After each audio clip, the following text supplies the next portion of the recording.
পর্তুগালের যে বিষয়টা সবচেয়ে বড় সমস্যা হয়ে দাঁড়াইছে সেটা হচ্ছে আগে জৈন্তা জৈন্তা যে কার্ড ছিল সেটা হচ্ছে যে একজন ব্যক্তি বাসা ভাড়া যদি নেয় ওই বাসা ভাড়ার যে ডিড আছে ওইটা দিয়ে সেই সমস্ত কাজপত্র করতে পারতো।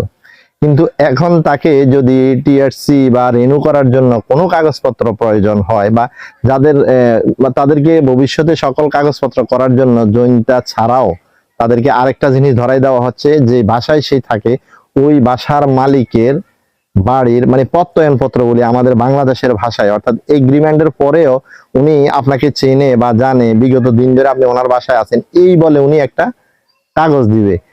এখন যেই সমস্যায় পর্তুগিজরা মানে বাংলাদেশ থেকে যারা গেছে তারা পড়তেছে এটা হচ্ছে মালিক এটা দিচ্ছে না, আবার বাংলাদেশ থেকে যারা গেছে তারা টিআরসিটা করতে গিয়া অনেক বড় ধরনের সমস্যার সম্মুখীন হচ্ছে। এবং টিআরসির যে সবচেয়ে বড় সমস্যা সম্মুখীন সেটা হচ্ছে যে এখন ফিঙ্গারপ্রিন্ট দিতে গেলে আইমা সেন্টার গুলাতে অনেক জটিলতার সম্মুখীন হচ্ছে। তো আপনারা যারা পর্তুগালে যাওয়ার ব্যাপারে চিন্তা ভাবনা করতেছেন এই বিষয়গুলো অবশ্যই মাথায় রাখবেন। ভালো থাকবেন।